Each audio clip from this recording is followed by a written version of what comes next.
What's up guys, Enkiri here, and today we're going to talk about everyone's favorite kinesiology PhD, Dr. Joel Seedman. I was browsing through the feed on my phone the other day and a short video titled The Squat Journey of Dr. Joel Seedman popped up.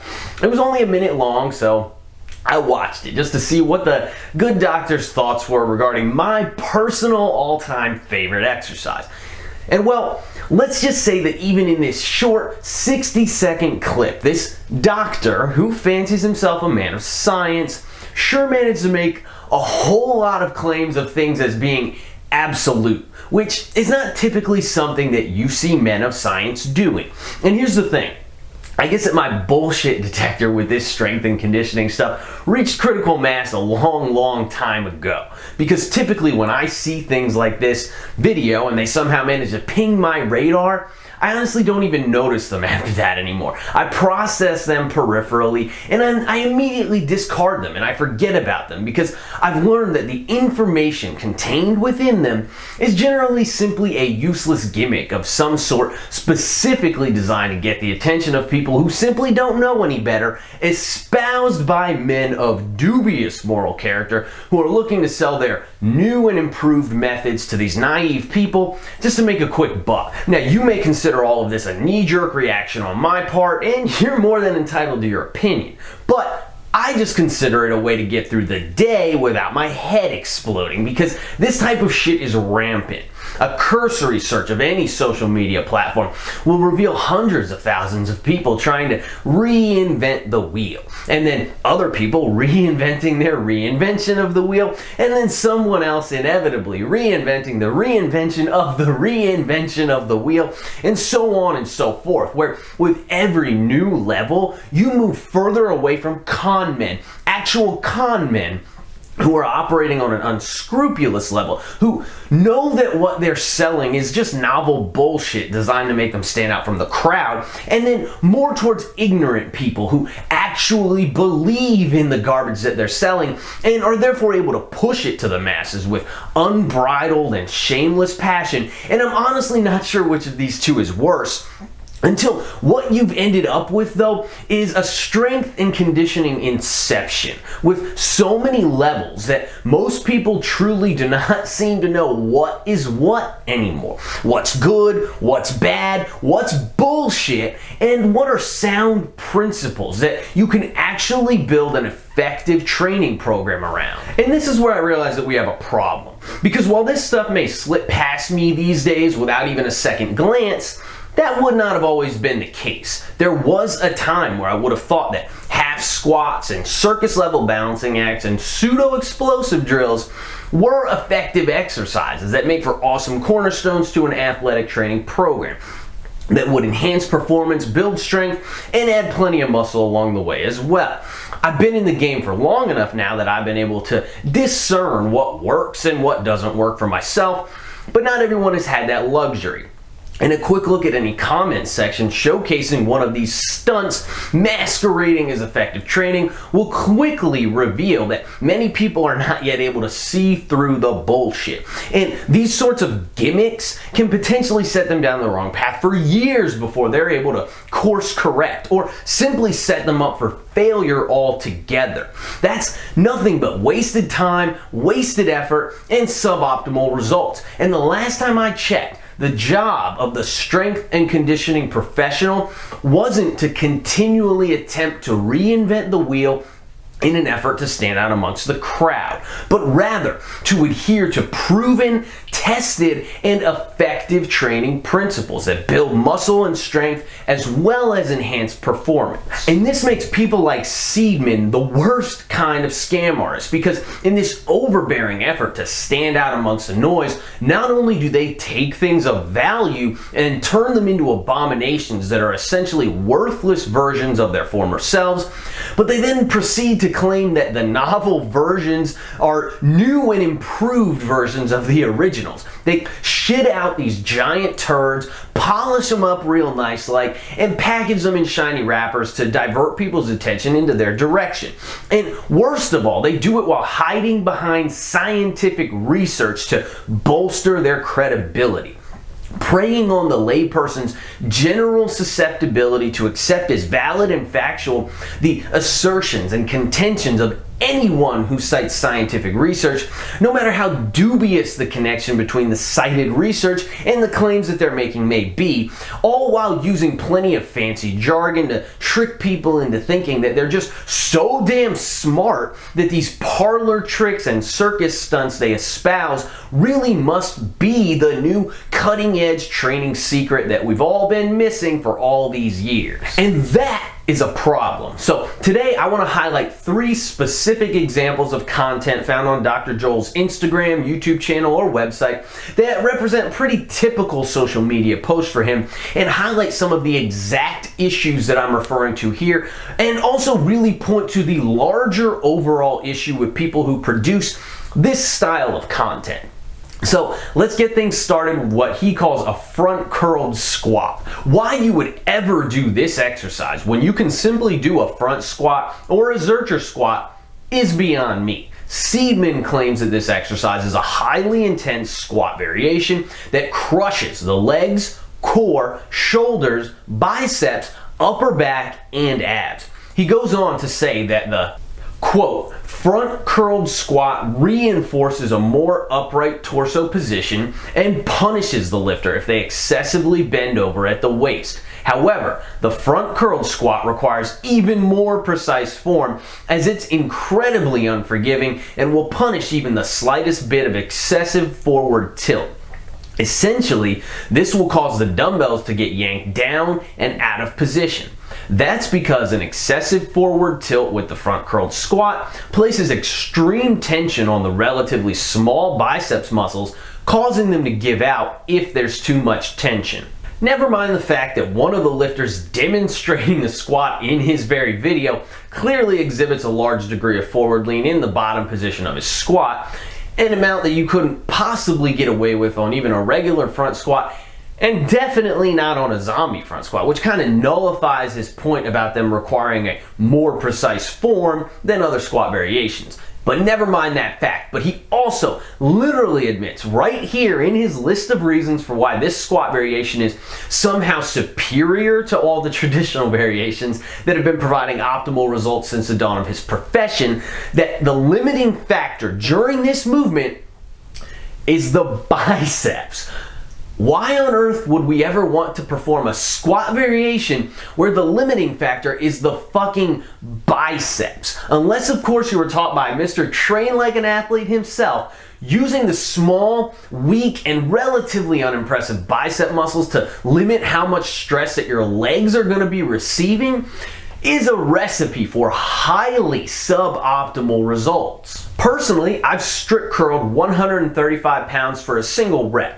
That's the most weight my biceps have ever handled. On the other hand, I've squatted 530 pounds for 1 rep, 405 pounds for 10 reps, and 335 pounds for 20 reps. Now, do you really think there exists a world where an amount of weight that can be supported by my biceps is ever going to be sufficient to stimulate the far stronger muscles in my legs and hips to any meaningful degree?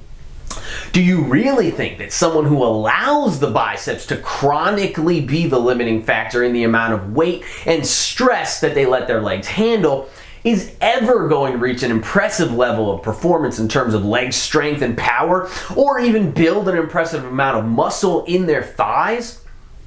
The answer to all these questions is a resounding no. So unless your goal is to work your biceps at every given opportunity and never achieve impressive leg strength, size, or power, then do yourself a favor and dump this gimmicky squat variation. And if you're looking for an effective interiorly loaded, that's front of the shoulders, interiorly loaded squat variation, then stick to traditional front squats or even Zercher squats in the crook of your biceps, or my all-time personal favorite, the zombie front squat, which is simply a front squat done with no hands. Moving on now, Dr. Joel also has a video of himself posted on Instagram performing power snatches, which is one of my favorite exercises, against band resistance though, which is not the best idea. Aside from being a good way to ensure a shitty bar path thanks to the wonky tension created by the bands, which is inevitably going to create at least some degree of front to back deviation of the barbell, it's also a good way to potentially drop a barbell on your head. And not only that, but because of the added band tension, you'll actually have that barbell pulled down onto your head with even more force than it otherwise would have had, thanks to the tension from the bands pulling it down towards you at greater speeds. All I have to say is, if for some reason, unbeknownst to anyone who has a clue, you decide to try this exercise variation, please do not miss a rep, because when you do, that barbell is going to slingshot back down towards you far faster than you're expecting it to, and you're gonna get conked in the head real fucking good. The plus side though is that you probably won't remember the accident. Now in his demonstration, Dr. Joel also deliberately sets the bands up in such a way that the additional tension from the bands doesn't kick in until after the second pull is completed. Now, let me say this. I'm no expert on Olympic weightlifting. I use them for performance enhancement, strictly for performance enhancement, which is the same thing that Dr. Joel claims that he uses them for in this very Instagram post. And that's the extent of my personal knowledge on the lifts. When it comes to performance enhancement, though, we are concerned primarily with the second pull, the explosive extension of the hips and the knees. That's where the majority of benefits for athletic enhancement lie, which is partly why high pulls can be so effective for improving performance, because they allow you to hone in specifically on the second pull. I actually wrote an article about that, which is published on my website. So when using these lifts for performance enhancement, we're primarily concerned with achieving a violent extension of the hips and the knees to help us build explosive power. But if the band tension doesn't kick in until after you've already completed the second pull, extended your hips and knees, and imparted as much force into the barbell as you're ever going to impart into it. If the band tension doesn't kick in until after the applicable part of the lift is already over and done, how is it even doing anything useful? All it's going to do at that point is encourage you to try to pull the barbell up using your arms to overcome the extra tension from the bands that's progressively becoming greater as the barbell rises and as the momentum imparted by your hips begins to dwindle. This is like putting the condom on after you've already blown your load. It doesn't make any fucking sense at that point, and it doesn't add anything useful to the situation. Now, all of that notwithstanding, I would still never recommend adding band tension to an Olympic lift variation anyway, even if the resistance were set to kick in before the second pull, because potential technical aberrations aside, I truly fail to see why we would ever want the resistance to be accommodating here when the force produced against the barbell occurs in a concentrated fashion in one single instance. It's not like a squat or a bench press or a deadlift where you're still producing force throughout the entire range of motion of the lift, right up to the lockout, right up until the lift is over. After the second pull in an Olympic lift, the force production has been completed. It's done. It's over. The strength curve isn't disproportionately easy as you move through the range of motion. So why the hell would we want the resistance to become progressively greater? Instead, force production simply happens abruptly and instantaneously over the course of just a few tenths of a second and then ceases entirely. And at that point, you're reliant upon previously produced momentum for the remainder of the lift. Unlike a squat or a bench press or a deadlift, where accommodating resistance actually has logical value, whether I agree with it or not, it has logical value. That value is non-existent here on the Olympic lifts due to the unique nature of how force is produced during these lifts. And this unique nature is the same reason why these lifts have unique value for athletes and trainees in the first place. And it's best not to mess with it by introducing irrational variables here like bands. You would think that a fucking doctor of kinesiology would be able to figure this out, but hey, credentials are more valuable than common sense, right? And finally, let's check out Dr. Joel's 405-pound lunge, a feat which he deems the new measure of functional strength. Interestingly, however, and per his usual style when it comes to squat variations and other exercises involving hip flexion, Joel is barely lunging at all. His thing with these exercises is what he calls, quote, 90-degree joint angles, saying that we should never move deeper than the point where our tibia forms a 90-degree angle with our femur, and our femur forms a 90-degree angle with our torso. He constantly reiterates that this doesn't mean we should be squatting or lunging to a point where the thigh is parallel with the floor, which is what people typically think of when you use the term 90 degrees. And that's because these 90-degree joint angles that he's referring to actually yield a squat that is potentially up to 30 degrees above parallel. Now, as far as squatting and lunging goes, that is a pretty damn shallow movement. And Dr. Joel has written extensive articles published on his website, which I'll link below so that you can come to your own conclusions about this topic, about why his way of squatting is better than the traditional, what he calls bro science way of squatting to full depth. And he makes sure to cite plenty of research studies that supposedly support his contentions. However, if we take a closer look at some of his references, we begin to see that not only are the connections between the actual research and the assertions that he is making dubious at motherfucking best, but in some cases, the cited research actually contradicts his own claims. For example, in his article titled "Why Everyone Can and Should Squat the Same," where he advocates that squatting up to 30 degrees above parallel is optimal for performance enhancement, one of the cited studies actually concluded this.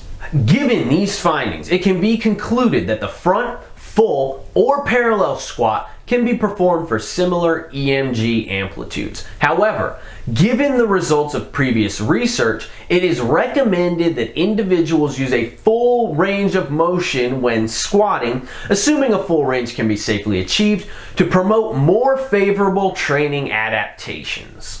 This is simple, no-nonsense advice that lines up with what everyone pretty much already knows, and it certainly doesn't support the notion that we should be squatting or lunging like Dr. Joel is advocating. In fact, the researchers actually suggest that we should do the opposite. Dr. Joel also asserts that with, quote, with appropriate instruction and minimal cueing, every single individual will naturally gravitate to a 90-degree joint angle squat, and everyone's squat will essentially look the same, as more evidence for why we should all be squatting higher than giraffe pussy. So basically, he's saying we should all squat high because when we first set foot in the gym, our natural inclination is to squat high. Well, Joel, allow me to rebut with an anecdote of my own. I played tennis for almost 20 years. During that time, I taught my fair share of people how to properly hit the ball. Now, in tennis, topspin is the game changer. Topspin is what allows you to absolutely pummel the ball as hard as you can while still creating a margin of error in terms of net clearance and still allowing the ball to rapidly drop down and land well inside the court. Now, the first time someone picks up a tennis racket, they don't know what topspin is, let alone how to apply it when hitting the ball as hard as possible. If you give a tennis racket to any young male who's never played the game before, and I've watched this happen many times, and you tell him to return the ball in the way that feels most natural to him, he's gonna home run that shit over the fence every single time, missing the court by about 1,000 feet. So, should we allow him to continue hitting the ball this way forever simply because this was his natural inclination? Or should we perhaps maybe instead conclude that natural inclinations among neophytes aren't an indicator of anything other than inexperience?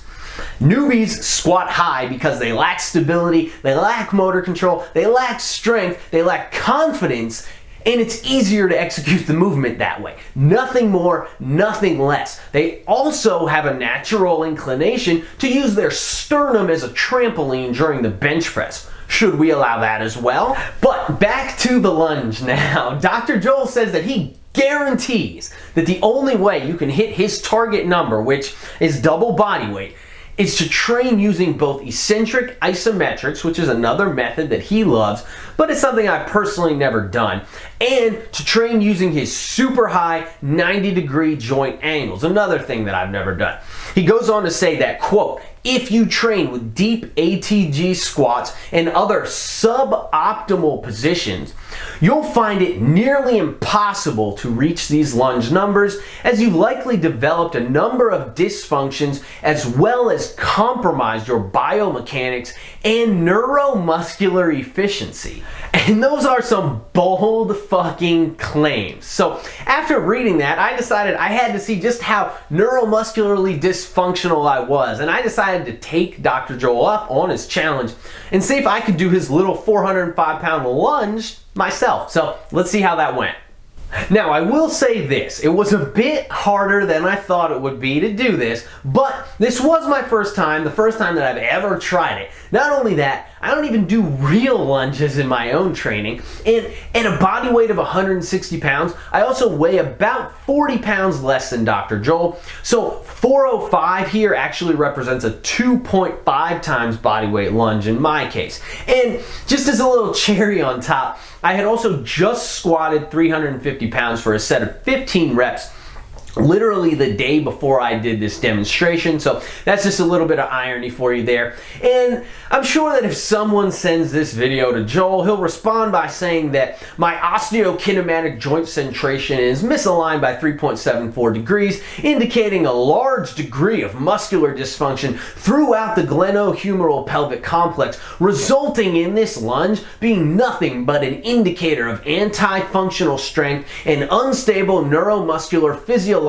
alignment. But regardless, I think I've made my point. The best way to build functional strength that carries over into pretty much every single activity that you do is to work the muscles and joints through their full range of motion using traditional exercises and progressively loading those exercises over time. Do this for a long enough time while properly managing fatigue, and you'll be strong at everything you do for the rest of your life. Or the only other alternative is that I'm a goddamn freak of nature who can perform physical feats that, according to the good doctor, should be impossible for me to perform given the training protocols that I've adhered to over the last decade. And as much as I'd like for this to be the answer, I'm pretty sure it's just that I've been training properly for a long time and have built a formidable level of all-around strength. But I can't lunge 405 pounds, and neither can Joel. However, given that I was able to replicate Dr. Joel's challenge on a whim here, courtesy of my suboptimal training methods, I'd like to issue a challenge to him in return. Since he believes that his training methods are the optimal methods for improving performance, and he also states multiple times throughout his content that excessive ranges of joint motion should be reserved for competition purposes only, here's a little competition for him. Squat 3 plates and a quarter, that's 365 pounds, for 10 reps to powerlifting depth. It's nothing earth-shattering, but it is indicative of a formidable level of strength, and it should be very, very doable for a 200-pound man who's been training for the last decade and claims to be preaching that he has the optimal methods for increasing leg strength and function. And we've already seen that my suboptimal training methods are highly transferable. So now let's see if Dr. Joel's optimal training methods are also highly transferable. And remember, Joel, powerlifting depth is defined as the top of the hip reaching a point that's just below the top of the knee. Now, I won't be anal retentive about it, but let's at least take these to parallel. None of that 90-degree joint angles, 30 above parallel bullshit, all right? And that pretty much wraps up everything I wanted to highlight. But before I close, just remember that what I've shown you guys today is really just the tip of the iceberg. Between demon training through the tiniest ranges of motion with the shallowest joint angles imaginable to be superior, combining every single modality under the sun to create these clusterfuck movements that diminish the overall effectiveness of everything, misusing band resistance in general, and validating the need for his own methodologies by constantly citing himself, as well as generic but meaningless catch-all terms like balance, stability, muscle dysfunction, misalignment, functional strength, etc., etc., etc., as well as misciting scientific literature. You could literally write a dissertation on this guy's bullshit. It all just reeks of complexity for the sake of complexity. Complexity for the sake of appearing innovative and ahead of the curve, when in reality, it's just an attempt to stand out from the crowd and leech money from the people who don't know any better. And it's clearly working for him in that regard, which is honestly kind of sad. And look, I'm not going to knock the hustle because we all got to eat. But what he consistently demonstrates goes far beyond that. And when coupled with the outlandish and absolute claims that he makes time and time again, it's just too much, dude. So it's time to stop allowing this style of content to gain so much traction in the fitness industry. Does it look flashy? Yes. Do a lot of the things that he demonstrates require large amounts of balance and skill at those specific movements? Yes. But do they optimally build strength, muscle, and power? No, because they're mostly just gimmicks. They're flash over substance. It's just muddying the water to make things seem more complicated than they really are. To make it seem like you need to be doing 1,000 things at once to be doing anything worthwhile at all. To make it seem like you need to have a PhD in kinesiology to understand effective strength and conditioning training. It's doing a disservice not only to the people who are paying you good money for proper guidance, but also to the people who are absorbing this type of content and will inevitably attempt to implement it in their own training and carry it with them as the next generation of fitness professionals. And it's seriously time for it to stop. Anyway, that's all I got for today, guys. If you enjoyed the video, please be sure to like the video. Don't forget to subscribe to my channel. And definitely leave me some love in the comments down below. Also, if you're interested in online coaching, be sure to shoot me an email at enkiri.elite@gmail.com, and I'd be happy to pass some more information your way. Or simply visit my website, www.enkirielitefitness.com, for more details. Keep training hard, and I'll catch you guys next time.